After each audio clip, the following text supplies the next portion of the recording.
Hello, everyone. My name is Michael McCarthy. I'm the editor of DC Modern Luxury. Thank you for being here this afternoon. This is our regional series hosted by Andrew Pearson Glass and Charleston Forge.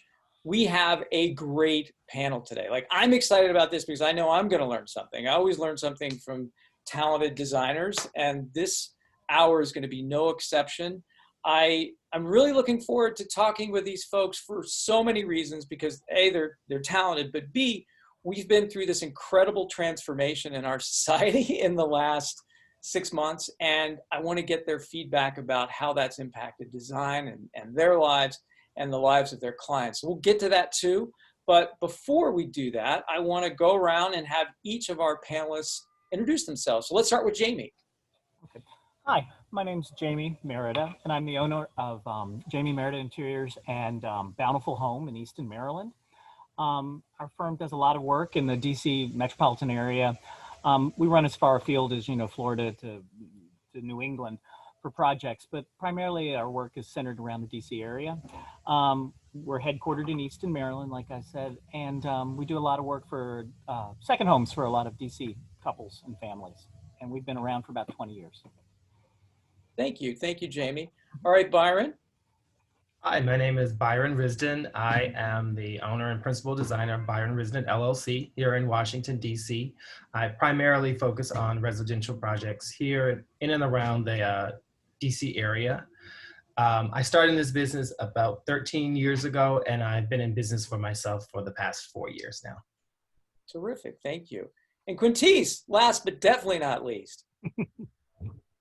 Hi, I'm designer Quintece Hill from Studio Q Designs. I'm the principal and the owner. And I've also been in the residential market for about 20 years, but have had Studio Q for 10. And we primarily focus on residential and small commercial. And most of our clients are in the DC metro area, primarily Northern Virginia. And then we have a couple clients sprinkled in New York. Okay, terrific. Well, I know there's usually a format to these discussions, but I told all the panelists beforehand, I said, I want this to be really free form, organic. People can jump in, obviously, on our panel. I do have questions, but, again, we want this to flow and everybody, just jump in. My first question, and this is one that, sort of creates a foundation for what we're going to talk about today, which of course is design. What are some general common threads you're seeing in design across the United States right now? In other words, what's turned your head and you're like, wow, that's amazing. I might need to think about those types of designs for my own work. So I'll jump in. So to me, it sounds like a weird answer, but I feel like I see an equal amount of minimalism and maximalism all at the same time. Because there was a time, when if there was someone you liked or you wanted to get inspiration, you had to buy someone's book, or you saw it in a publication like yours, or you sort of, if they had a website, you could, view their portfolio and sort of get inspiration. Now we see sort of everyone's work. We can see things across the country on Pinterest and on Instagram. So you really get like a full range of styles and, all types of design elements from everyone. So I feel like through my feed, I mean, of course, that's based on who I follow. I see, just a lot of both of those things right now. It's an exciting time to be a designer, I guess. Yes, yes, it really is. It's for me, I think sometimes I've done this long enough that everything cycles back. You start to see things that I find it amazing sometimes, the things you look at and you say, oh my God, it looks so dated and tired. And then suddenly, like the next day you look at it and you're like, wow, that's really fresh. How did that happen? And you think, Yeah, like terrazzo. Yeah, it's like things cycle back and you're like, how did that happen? Because recently I was ordering stuff for the floor and I did like a big buffalo check plaid sofa with a skirt and trim and fringe. And I mean, it was very like the 90s are calling, they'd love their sofa back. But it looked like fabulous, and fresh and new again. So I think it's time. Personally, for me, I'd love to see stuff cycle back a little more like traditional, fabulous. There's actually a term for that, Jamie. I just read about it somewhere. It's called grand millennial. I think that's what it's called. That's a great term. Yeah, so it's like taking some of those design elements from, back in the day and then sort of juxtapose them in like a modern space or with modern art. Like it actually has a term for it. Yeah. I'm working Grand with Grand millennial. yeah. Well, I'm working. It's ideal that they are early 40s, and they have a house in Haverford, which cannot be more traditional. And I keep like, no. You have to do something a little fresher, because if they had their way, it would be period brown furniture, tree of life floral fabrics. And it's like, how do I make that fresh for them? But yeah, I think that generation, there are a group of them who really like that look, I think. How do you push clients in that direction? Like this is, obviously I want to get to Quintece and her ideas about, what's turning her head right now, but any of you can answer this. How do you get a client who's set in his or her ways to maybe take a risk? I know it's because there's that balancing act between, this is my client, I want to make them happy. Right. And they hired me for a reason. They hired me because I have really great skills at putting together rooms. Right. Well, I know that for me, when I'm trying to help guide my clients to making their design choices, I always have to say that it's going to take a little faith, trust, and pixie dust. So once you start building that relationship with clients, they begin to trust you to understand that, they may not see it right away, but they need to give you a little bit of trust that you have their best interest at heart at the end, that it's going to be a project that's unique to them, but have a fresh take on it. So it's like when, you have a whole story written and you hand it off to somebody else to proofread it, they're just going to make that idea and that concept better for you. So that's what I kind of like to do to explain to my client. That's a great explanation. I like that. It is. I like that a lot. Yeah. I find sometimes with clients, especially long-term clients, where we're like on the fifth house kind of thing, or, we've done a lot for them over the years. Usually by the second house, they sort of give you free reign. If they've been happy with the results the first go around, or even happy with the first results they see in a project, like the first room you end up putting together, they suddenly let down their guard. And, my theory is like, you go to a doctor because the doctor knows what to do to make you better. You hire a designer for the same reason. That's what I do. So trust me on that. And some people are better than others. I think I think they have to be, if they're very sure of themselves, sometimes I find those are the customers who are easier to let go and let you do what you want. Yeah. Quintece, what's turning your head right now? Well, I'm always into architecture and I love architectural details. So I'm really excited to see more finishes and materials sort of become a little bit more architectural, like the way they're carving out stone and the way they're molding woods into really cool 3D panels. Jamie, I think you actually used a product in a bedroom that was this beautiful herringbone wood. Fabulous. Yeah. Do you know the company? It was fabulous. Those are the things that I think are Yeah, that's great looking stuff. So. Yeah, beautiful work. And those are the things that I think are going to start making a strong impact over the next couple of years, because it's kind of melding the idea of that minimalism by using one material, but then maximism with that, heavy duty pattern. Right. Doing more with less. Yeah. We just started on a Bethesda condo that's not real big, but we used, I think it was like a Schumacher, it's like a big floral dragon. I think it's dragon or peacock. I can't remember what the pattern is.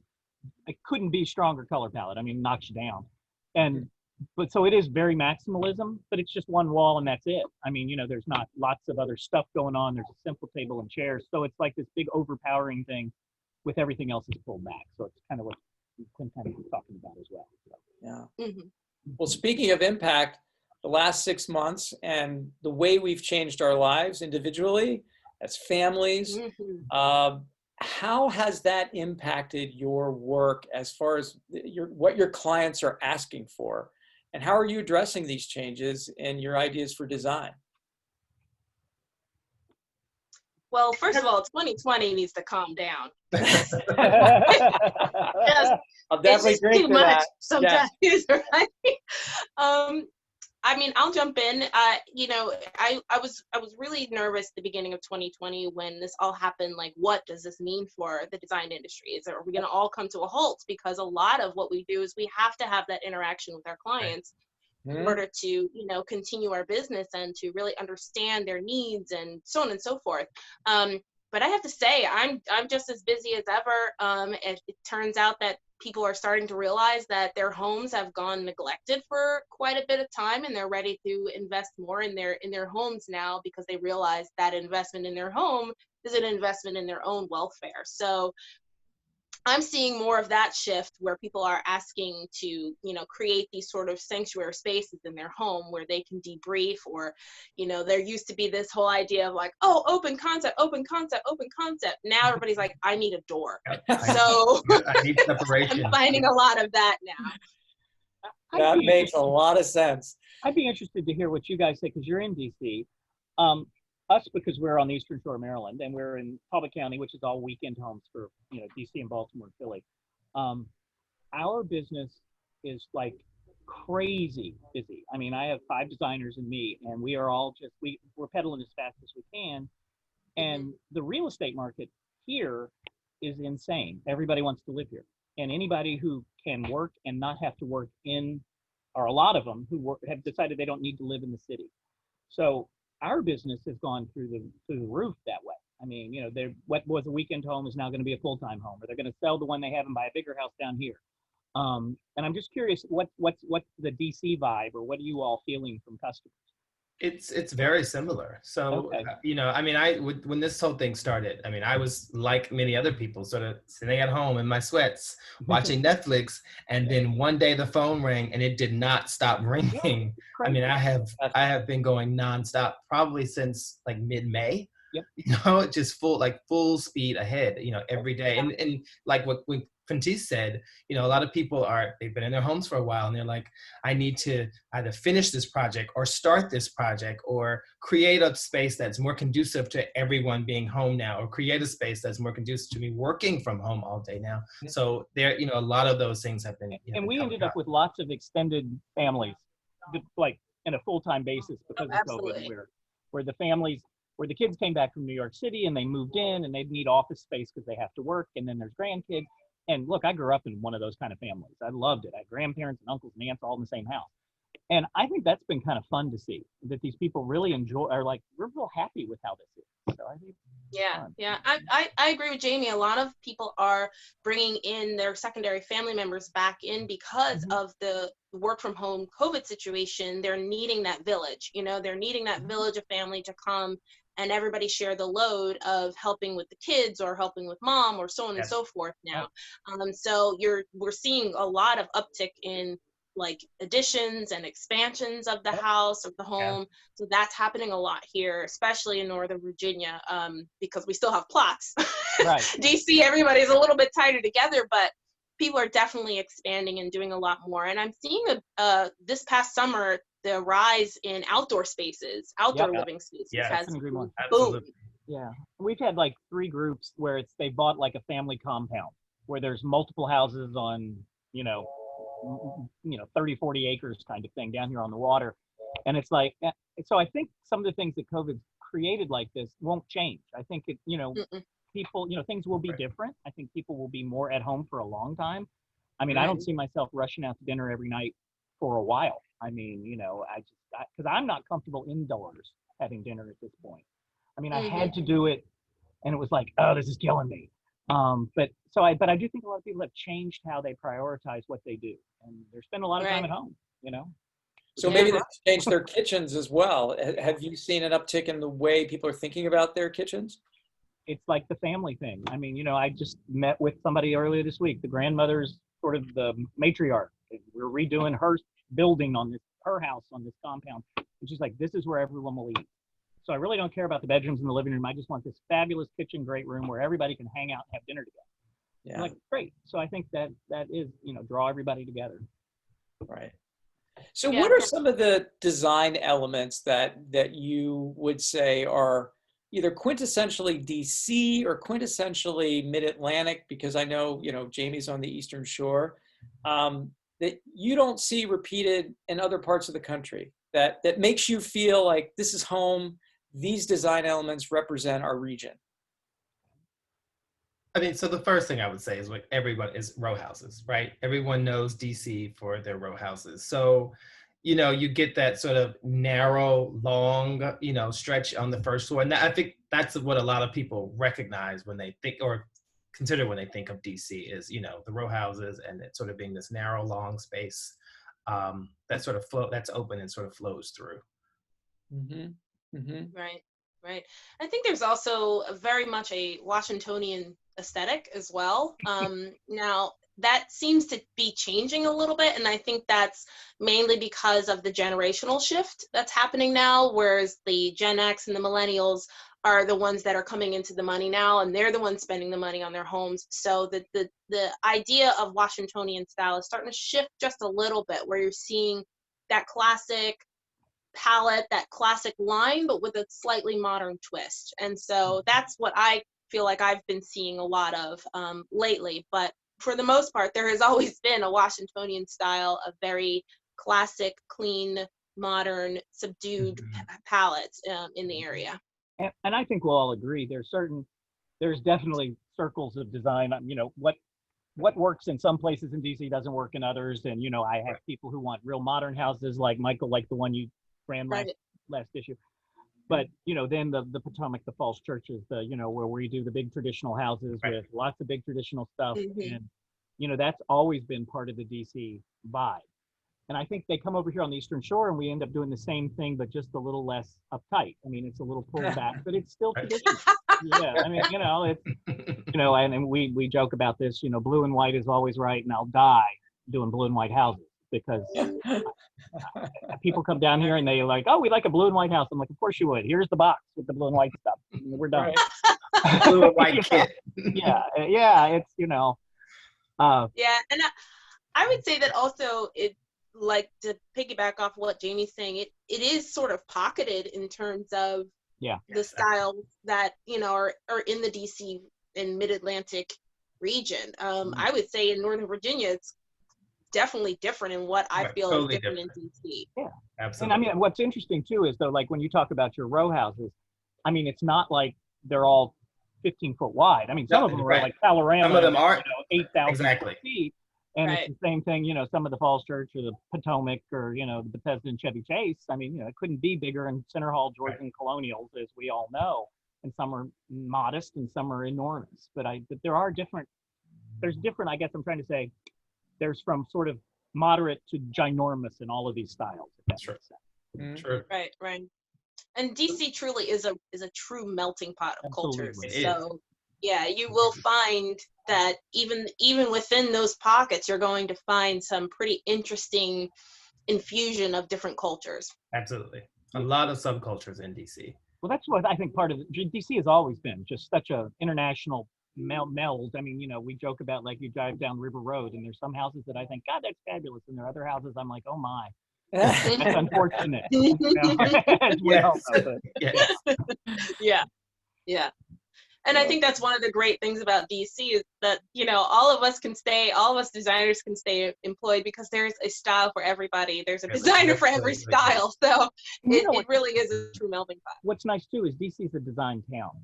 I mean, at a certain level, they expect, or most people think you need to have a designer. I mean, there are some towns where that's not the focus.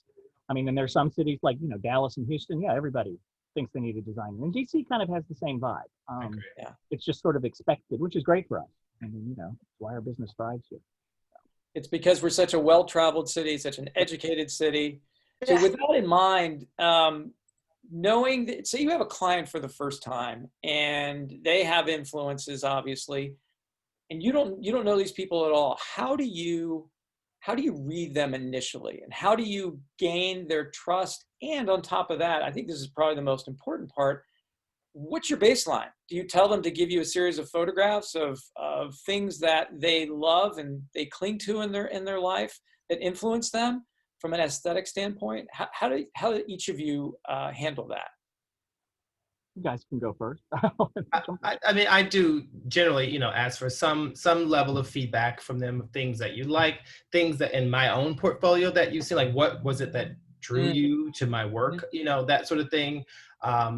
Also, I have to take consideration that, you know, the home that they're in, like, you know, is it traditional? Is it really modern? And what do you want to do in that space? How do you want to live in that space? That's always a question I ask. Like, how do you want to use this space? How do you want to live? How do you want it to feel? And sort of just take all those things and try to weave them together. And I really like to be collaborative with my clients. So I feel like my process is a little slow in the beginning. And then once we've clicked and we're on the same page, then it's like off and running. Mm-hmm. I think we all do the typical, have you gone on House? Have you looked at things that you like? Have you made a folder? And when you make a folder, I don't care what's in the image you like. If it's like you like the chandelier, you like the feel of the room, does it, whatever. Give me a baseline to sort of talk with you about. And I've been a big believer that in my head, there's sort of like two different kinds of designers. There's a designer you go to because they do yellow houses and you want a yellow house. So, that's their look. You want their look, so you're going to hire them. And then we've always tended to be a firm where it's more about, my job is to give you the best version of what you want. So if you come to me and you say you want a purple house, I have to figure out how to give you an attractive purple house, that makes you happy, maybe be lilac, but no, but I think that's always been our theory. There's kind of two different ways to do it. So. Right. I always tell my clients that, I'm here to listen and to hear everything that you're saying, but I'm also there to hear the unsaid. So the things that you aren't telling me, and I can see that when I walk into your house and I see that everything's blue, I'm gonna be like, okay, this person loves blue. Like there's gonna be things that you pick up on. I always like to look at how people are dressed. That usually tells me a lot about the person because the interiors need to reflect the person. The experience of the room that they're in has to reflect that person, and if it does, they'll love it. If you give somebody who's constantly always dressed in sweatpants and t-shirts some crazy high-end room with white sofas they can't sit on, they're probably not going to be comfortable. Right. So I usually tend to kind of design around the person's personality. You guys, I always have a question too about the evolution of a house and the evolution of design in a house. Like as you all were talking, I was thinking about the house that I'm in right now and how it's evolved from a design standpoint. When we had kids, it was a disaster. Oh my gosh. Like everything it had to be Scotch guarded. I mean, it was just, you enter dogs into the picture and that's a whole different, but as you mature, I think your aesthetic matures. Let's face it, the older you get, the smarter you are. You've experienced more of the world. When you meet clients at a different life stage, I'm guessing that your design also and your suggestions also reflect that. Is that true? How do you approach different life stages when it comes to design? I think you hit it on the head. I mean, if it's a young family, there's a lot of things that you take into consideration. If it's an empty nester who's moved over here, it's a whole nother consideration. And I think we both, and all of us here have done this for a while. So I think you get good at kind of reading where people want to be. And people change. The Nick's apartment that you just ran, the one in McLean, I mean, he came from a Victorian house in McLean that was just as traditional. And he said, I'm not bringing a thing into this house. I just want it to look like the ultimate bachelor pad. I've always wanted that. I'm 60 years old, so let's do it. And wow. So yeah, I think that is kind of, you want to, they'll kind of tell you, I think, what they want, if you hear them, if you listen to what they're saying. So yeah. And I work with a lot of young families. So, performance fabrics are my best friend. I use them all the time. I feel like I've become sort of like a semi-expert in performance fabrics. And I actually said to a client just the other day, about, I don't have kids, but I have learned a lot about things you should and shouldn't do if you have kids, like things that I just kind of wouldn't take into consideration, like sourcing a handheld shower in this new bathroom. And, and she goes, no, we can't put a handheld shower in my boy's bathroom. They'll try to clean it. I never thought about that, but she's like, they try to use it as a rope. So no, we can't do that. So, you just learn these things and you figure out what works. But then later in life, if they're teenagers, then sure, then we could do it. But I tell you, I will never sell another viscous rug to anyone. I mean, I am so tired of going and buying it's like the third time I'm like, I'm done. It's an expensive rug, you get it, and like the dog pees on it. And that happens, but it's ruined. If it's viscous, it's over. Yeah, it's over. That's true. So, I get really frustrated with vendors when they show you these beautiful rugs and they never say, you really don't want anything to pee on this because it's going to ruin it, right? So, Right. and then you get it, and then you call and say, I have a problem. And then their response is, well, of course, that's going to do that. We're like, why isn't that like on a big red tag when we unroll this in a customer's house? Yeah. But we learn. I mean, like you said, I mean, those things Yeah. yeah. And there's always new products. Yeah. Yeah. Well, the whole, like you said, the performance. Yeah, there's always new products coming out, and Yep. Go ahead. Yeah, but like you said, the performance fact. I mean, that has made our lives so I'm not much. sure if my easier. camera's moving. Yeah, no, so much easier. Sure. Well, we talked a little bit about kitchens and how those have changed in the last 6 months. Let's turn our attention to bathrooms and bath renovations, or the things that you've been seeing from your clients, the requests. What to you is the perfect bathroom right now? A spa-like space. Yeah. Yeah. A lot of space. Yeah, I do a lot of bathroom renovations. That's my jam. A lot of people call me for those. And I think it's because people really need a debriefing type bathroom that allows them to either really wash away the day of 2020 or to get them started in the morning. So you're seeing a lot of new technologies being integrated in the bathrooms as well.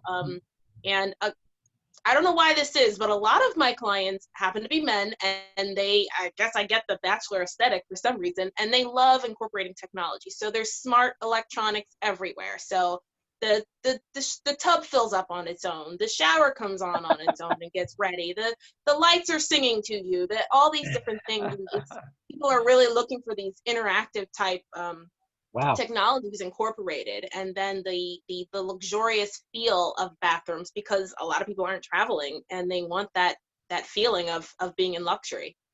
I would agree. Luxury is the way to go. I mean, I tend to be one who always, I don't know if it's good or bad, but with bathrooms in particular, when it comes to look and style, I'm always about classic, date something that's not going to date. Let's steer away from what's the hot trendy thing, because 3 years from now it's a big expensive bathroom and you don't want it to look like you did the last yeah. So I'm a big fan of subway tiles and white marbles and just clean and lean, and floating tubs, freestanding tubs, and big walk-in showers. I think space is important in bathrooms if you can give it to customers. Sometimes it's hard depending on the house, but they'll forego other things to get a bigger bathroom.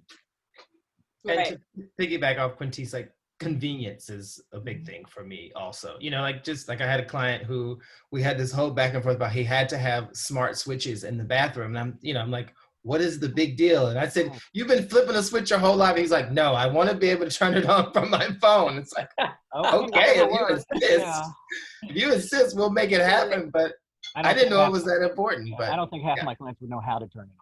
I mean, I tend to be a little older there. They want to switch. Well, what I'm also finding is that with people are also wanting more of these smart technologies in their homes, so they don't have to touch stuff. And I guess now with COVID, people are really responding to that more. Where like the touch switches, the glass touch switches are easier to clean. They're, instead of the little flip switch where you have all the little crevices things can crawl into. Or like being able to say, Alexa or Google, turn this on, and you're not touching something. So I think a lot of people are starting to respond to the idea of integrating more technologies into their home, in the idea of that it's becoming a little bit safer to use. Now, I don't want Alexa in my house. She's listening to everything. I know, but a lot of people do. Don't say that. I have like 4 of them. Oh my God, they creep me out. I'm sorry. When you said her name, I looked over to see if she was going to respond to you or not.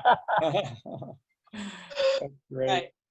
Well, also, obviously the bathroom is such an important part of our house. What rooms that were once hot aren't hot anymore?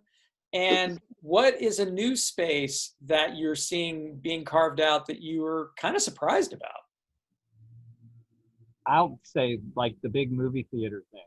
I was going to say the same thing. I mean, it used to be everybody's dream was to have a big theater in the basement on the 3rd floor, and you do all this stuff, and you do these giant big screens, and the fake popcorn machines and all that stuff, and then they'd never use them. I mean, because who really does use that? I mean, it sounds good on paper, but I don't think it actually. I haven't done one of those in years. I don't know about y'all, but that's funny. And what about? I can't remember the last time I did a theater room. What about new spaces that are surprising you, either in the house or somewhere on the property that's a little bit different? I know that in some parts of the Mid-Atlantic and even in New England, these dining sheds have become really big that are tricked out in so many amazing ways. I'm just curious if there's any space in the house that you're seeing now that kind of surprised you a little bit. I'm not familiar with the dining shed. I don't know what that is, so you'll have to tell me I about just did a that. story But about it in Boston. Yeah. I'm just sort of feel like I'm seeing more like sort of what Quintece mentioned earlier, is that people want separation. So Yeah. they're kind of moving away from having this big, huge, great room or this big family room. Like, still make it cozy and still make it nice for us, but we all need our separate spaces. So I need my own office here. My husband needs his own office there. We need a playroom for the kid. Like, everyone needs to have their own separate spaces so that we can, you know, sort of either be alone or, you know, be in privacy when we need to work, or what do we need to do, or just, you know, have some separation. We've been That's what doing I'm lots seeing of like a lot office/bedrooms for Yeah. like extended family members that we've had to like revamp very quickly. I mean, I ran through desks right when COVID started like crazy. I was just trying to find a desk that was in stock that I could get to somebody. But I agree. I don't know if I'm traditional. I mean, my house is pretty traditional, but I don't want to walk in and look at the kitchen. It drives me nuts. You know, that big open thing. That's just never been my shtick. Yeah. And I think that we may be at the peak of that, I hope. You know, I mean, we look at every renovation show in HGTV where they take out every wall. Yeah. And you open the front door and you can look right to the kitchen sink. And I think that's kind of, maybe we're done with that.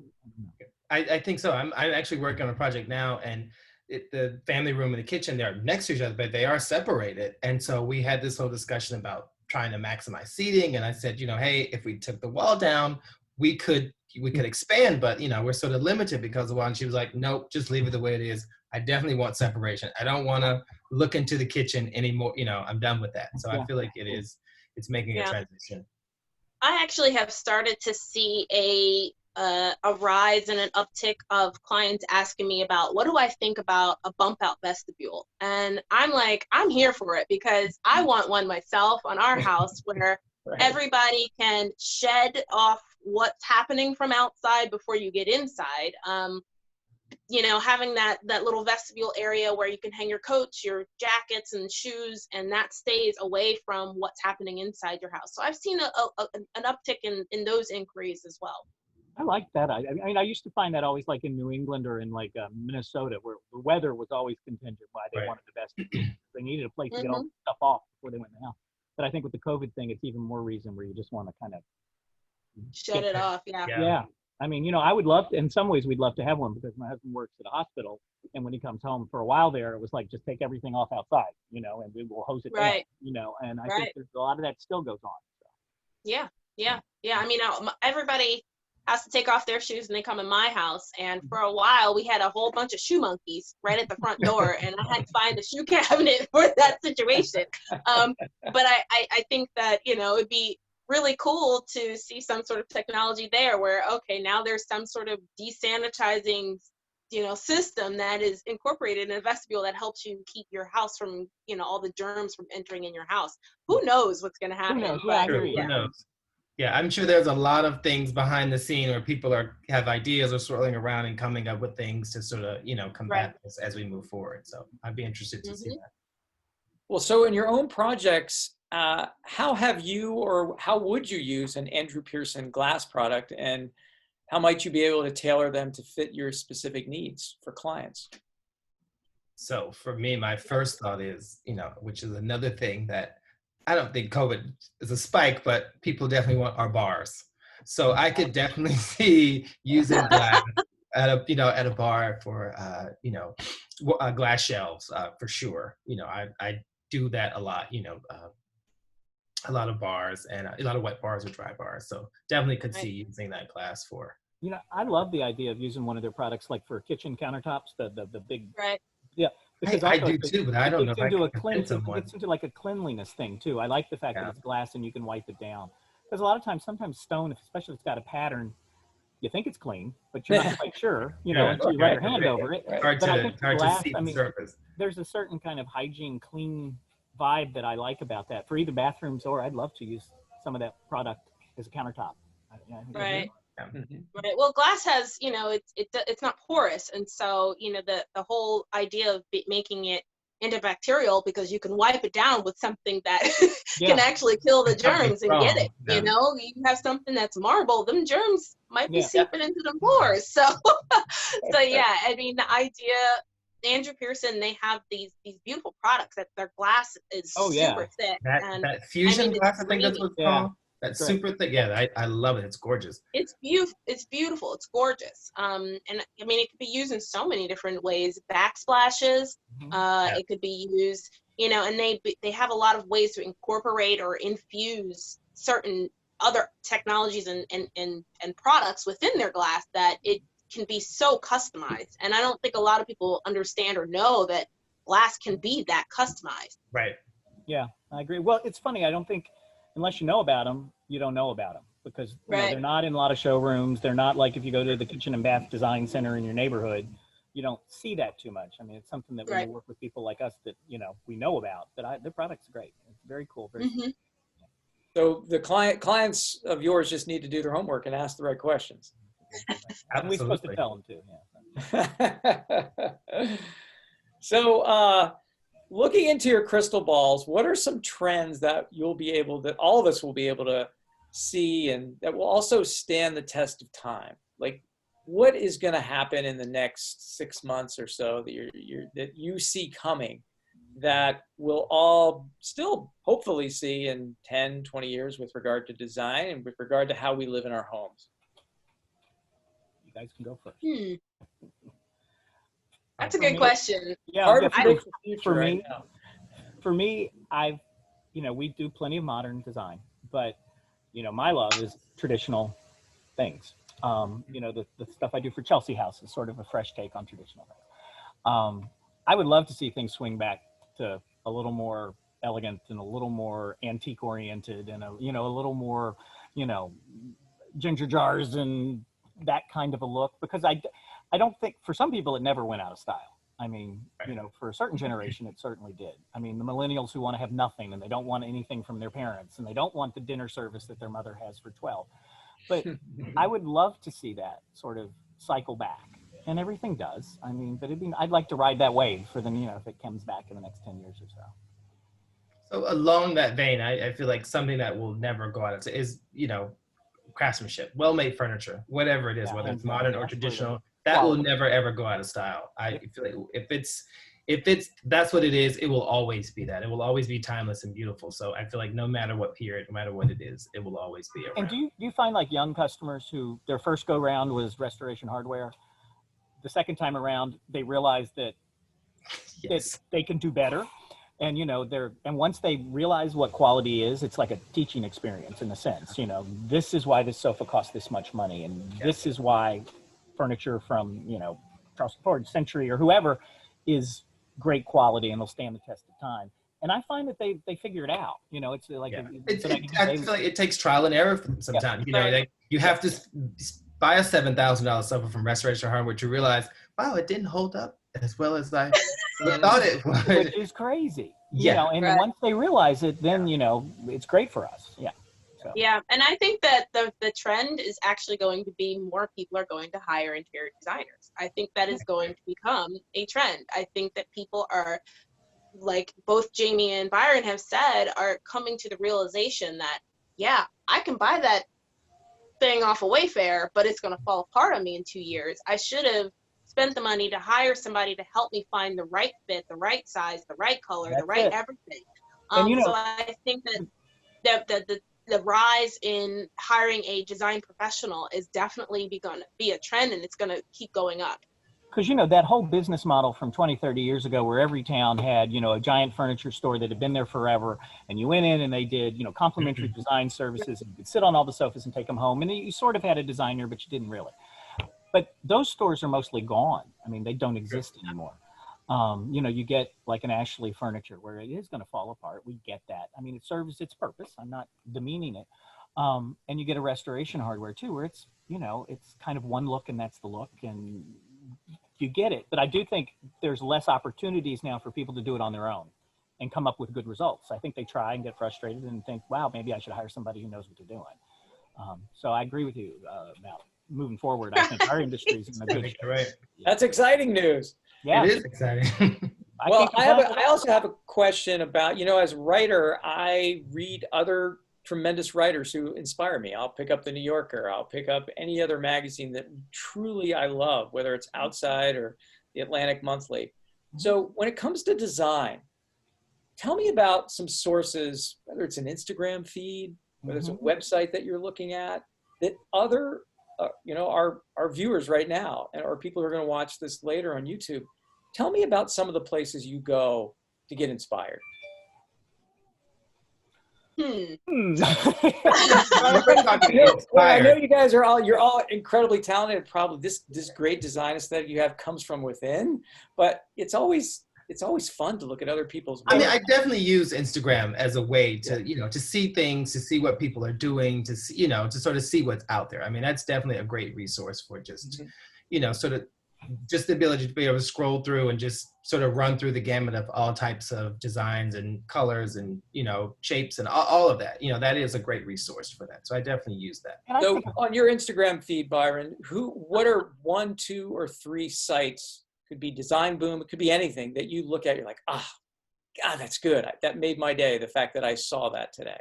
So I mostly follow either vendors that I work with or other designers. That's mostly the majority of my, on my followers. So, when I find someone that I really like their work, I really respect their work, I'm always happy, to see what they've come up with, to see what they're working on. Like, that's one of my favorite things. And I also think what I find interesting too, after doing it for a long enough time. Go ahead, honey.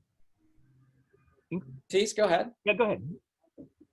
No, no, I was just gonna say I think I'm just more inspired by product than by other designers. Because I'm very careful on social media not to study too much, because I want to not be influenced by somebody else's design. I like utilizing products in different ways, and so most of my feed is product based. Like, oh, this new product just came out, and I communicate a lot with my reps. My reps bring me new stuff like, hey, I just got this new line, check out this new product. And so I like using products in unconventional ways. So that's really what motivates me. And I think it's like I started to say, as I've done this a long time, there are other designers who are sort of like even locally in the area. I mean, Mary Douglas Drysdale comes to mind. Then I have friend Jay Jenkins out of Baltimore. I love everything they do. I mean, it's not necessarily me at all, but I mean, I look at it and I think, God, they really know what they're doing. These people are masters at what they do. And sure, you learn tips and you see things you like from them. But I think it's important to look at their stuff because everybody's different, and it's always nice. What is it if you're not moving forward, you're going backwards? And I think you always have to stay on top of what's coming and what other people are doing. I mean, I have a couple Instagram feeds. I mean, I love the folks at Southern Home Magazine. I mean, I find they just post one beautiful photograph after another that's lush and traditional for the most part. But but in general, yeah, I like looking at stuff my peers do, that I respect. So that's exciting. Yeah. So we have some questions from folks out there. Let me ask you all the first one, and please jump in. How are your clients prioritizing sanitation when it comes to selecting surfaces, especially in kitchen and bath? We talked a little bit about Andrew Pearson glass. How are you dealing with that in the kitchen and in the bath with maybe some other products? So I think, like Quintece mentioned earlier, like just sort of having things that are easier to clean, that you maybe don't have to touch. That's something that I'm hearing. I'm hearing along the way. It's like, let's try to get something that'll be easy to maintain and easy to clean as we move forward, so that And I think looks clean, but still, yes, looks clean. Because I think some of the granites and stuff we used to use that had all the variant and color and everything else, you could never tell if they were clean. I've been doing lots of kitchens that have that like kind of a polished concrete kind of look stuff that's a solid color that's easy to. It just looks clean. It makes you feel like it's clean. Feel like it's clean. Yeah. The kitchens that look tidy, I think it's important. So. Right. Yeah. I mean, the days of the big, Tuscan kitchens, I think, are kind of. Yeah. Right. Good. And then we have another question. How can I work with a classic blue color palette, but incorporate modern elements to set the space apart from other homes in the neighborhood. Now say that again about working with So blue. I think one of you, it might have been you, Jamie, was talking about Yeah. a classic blue color palette. Yep. And but how do you incorporate modern elements to set the space apart from other homes in the neighborhood? You know, one of the things, I mean, it's a trick, but, you know, the classic blue and white oriental vases, ginger jar covered, all that kind of stuff.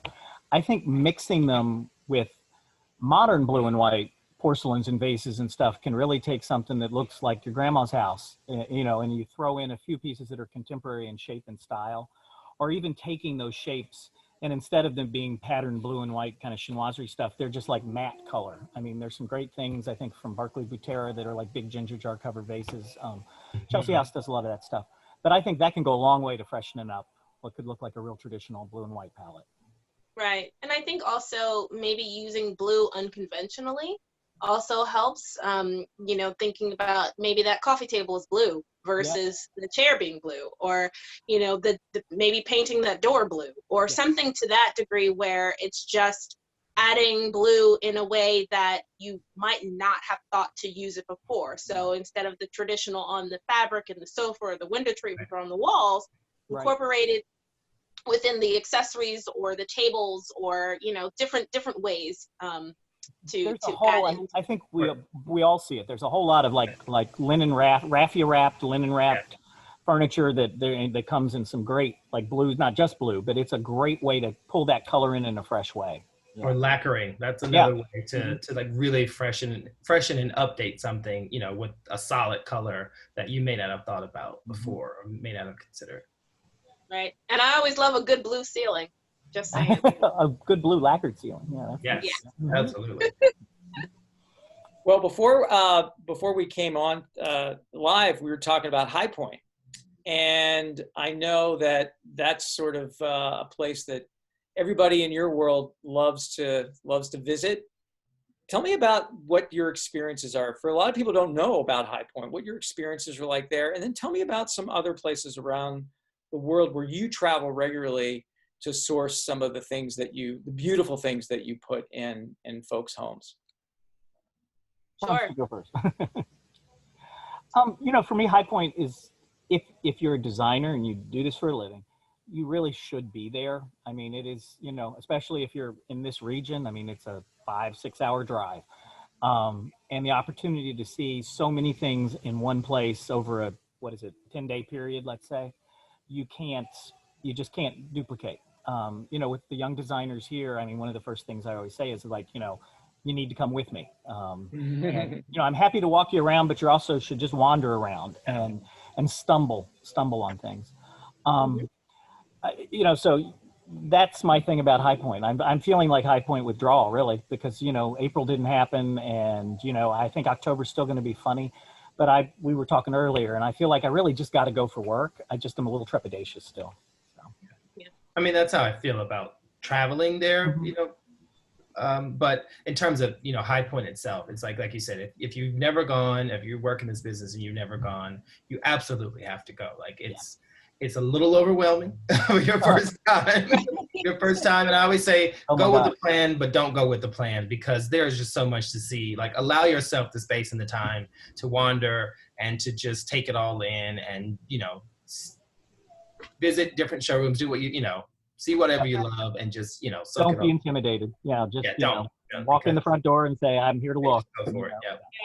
And High Point used to also be, I mean, High Point, for those who don't know, it's a big furniture market where a lot of introductions come.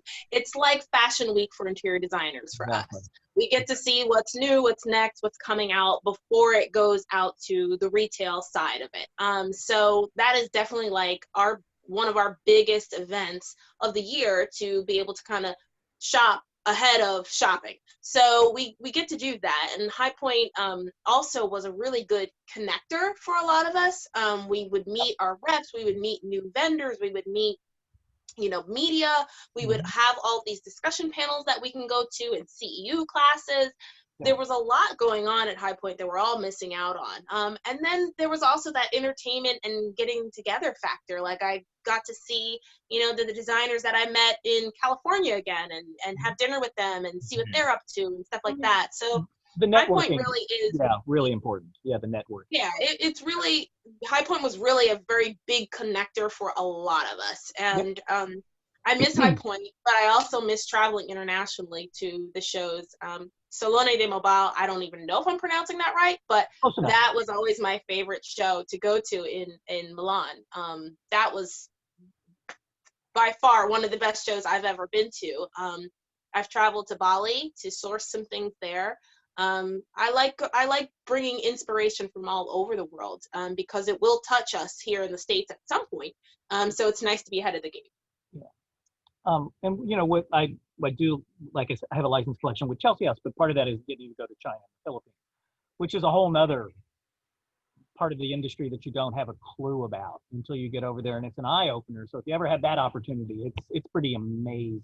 I mean, I can't even begin to explain how it works over there, but I mean, it's an eye opener for sure.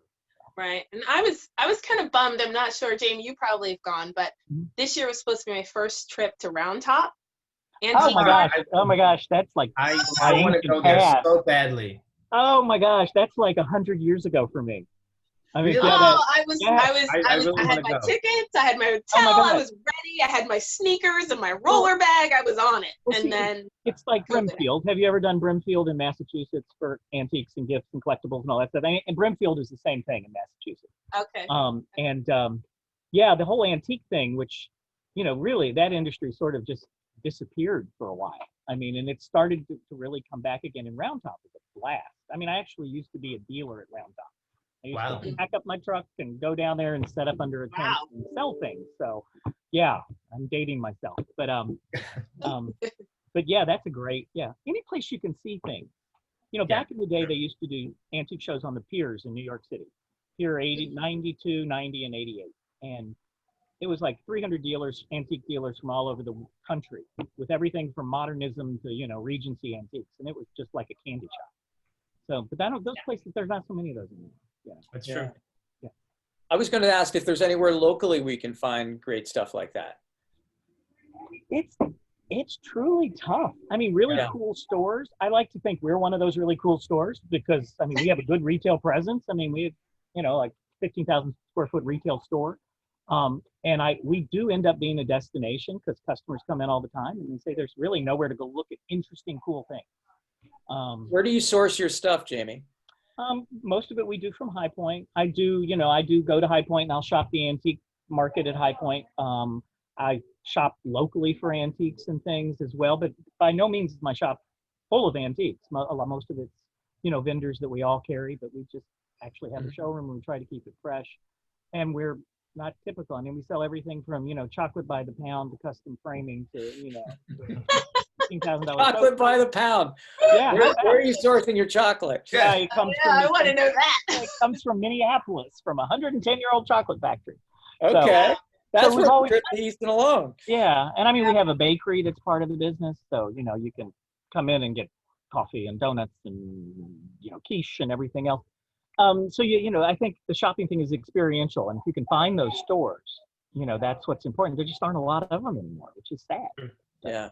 I will say that one of the places, or one source that I find a lot of cool things now is Instagram and Etsy. I know that sounds crazy.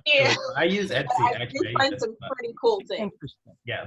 I've just started using First Dibs and Cherish for customers who want really good antiques. That's where I mean, antiques. Yeah, and I know First Dibs is, you know, it is you know, not the cheapest place in town by any means, but if you have the right client, it's a great source. I mean, where else? And I hate to say this to my antique store friends who have antique shops, but where else can I go and look at 100 period sideboards? Right. You know. Right. And pick 3 and boom, it's done. I mean, you know, it's a great source for me. It has been. Right.